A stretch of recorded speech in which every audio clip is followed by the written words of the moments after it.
Hey, what's going on everyone? Welcome back to another episode of Star Wars Coffee, where in today's episode, we're going to be talking about which act of the Rise of Skywalker actually changed. That's today here on Star Wars Coffee. I have spoken.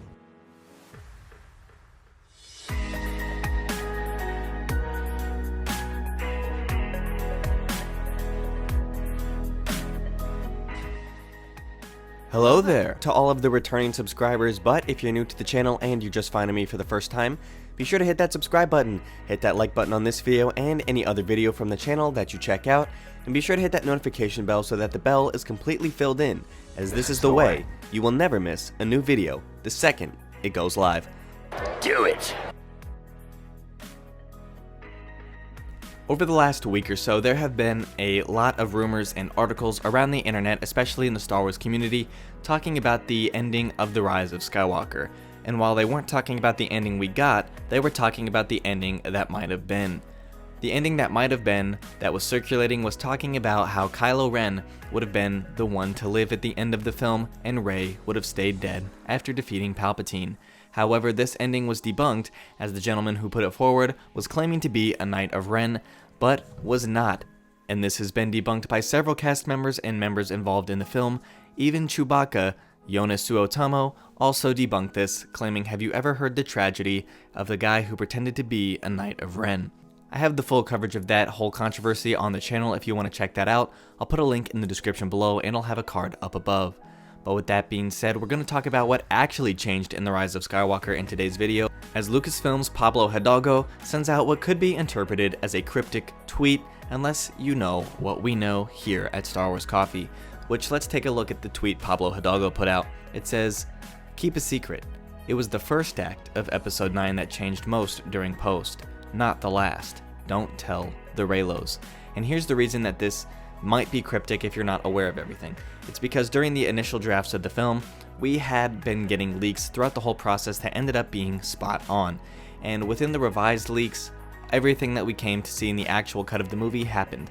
But we do have some older leaks to take a look at from Jedi Paxis, the one who gave us the best look at all of the leaks for The Rise of Skywalker, where he has some information on a cut before the reshoots happened. That is what Pablo is referring to. So let's take a look at those. It says, quote, "Device reveals coordinates with the unknown regions and Kylo is confident that this will reveal the source of Snoke's power. Kylo Ren slaughters his way through the natives and is eventually led to the Oracle who gives him the Wayfinder." So clearly you're remembering the part of the film where Kylo is looking for the Wayfinder. He finds it in the chest. And you would have been up with me in the actual film right up until the end of that sentence that I said last, which would be, "and is eventually led to the Oracle who gives him the Wayfinder." The reason Pablo says what he says, it says keep a secret, it was the first act of 9 that changed during most, which is true, and this is the reason why. This character of the Oracle, who was never actually seen in Episode 9. Here's what we actually would have known about the Oracle had we gotten the original version of Episode 9. It says, "According to my sources, the Oracle sequence has been removed from the film in wake of reshoots in favor of the following. Kylo walks toward a castle/tower, described to me as similar in style to Vader's scene in Rogue One, and finds the Wayfinder in a chest. Prior to getting the Wayfinder, Kylo has what is described to me as a split-second PTSD flashbacks to Luke and Han. What this means exactly is unknown, but my source made it clear that the voiceover and flashbacks of this nature are very easy to drop in and out, and so it's possible this won't make the final cut. Kylo then hears a voice that the audience should be able to identify as Palpatine calling Kylo to him. Apparently, Kylo Ren killing natives is toned down a bit to provide a smoother transition between evil Kylo in the beginning and good Ben at the end. I'm also told that the Oracle was removed because it was deemed too confusing for audiences." This all is true. So we have this character of the Oracle, which was removed because it would have confused audiences. And the reason that this was a smart decision on the part of J.J. Abrams and the rest of the film crew is because this would have added another character into the mix that probably would have required more of a backstory for those who weren't enveloped in the Star Wars lore to begin with.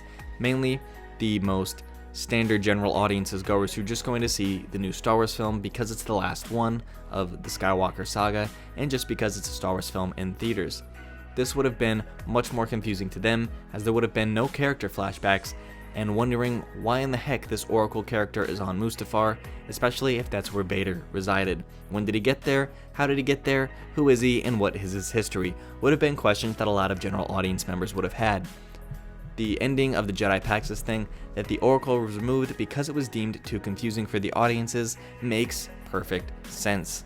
Also, Jedi Paxis earlier described before reshoots that the PTSD flashback to Luke and Han, likely the battle that Kylo Ren had on Crate with Luke, and putting the lightsaber through Han's chest in The Force Awakens. These would have been the flashbacks he was referring to. However, clearly, it was very easy to drop in and out, as this didn't make the final cut of the film either. Kylo then hears a voice that the audience should be able to identify as Palpatine, calling Kylo to come to him.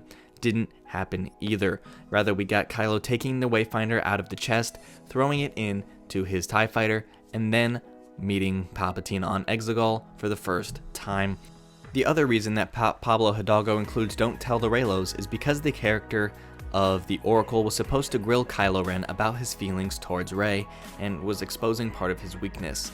This was also changed for the fact that how is this Oracle character supposed to know about this? What was his relation in the Force? How did he know so much about Kylo? How did he know who Rey was? All of these questions were something that we didn't know.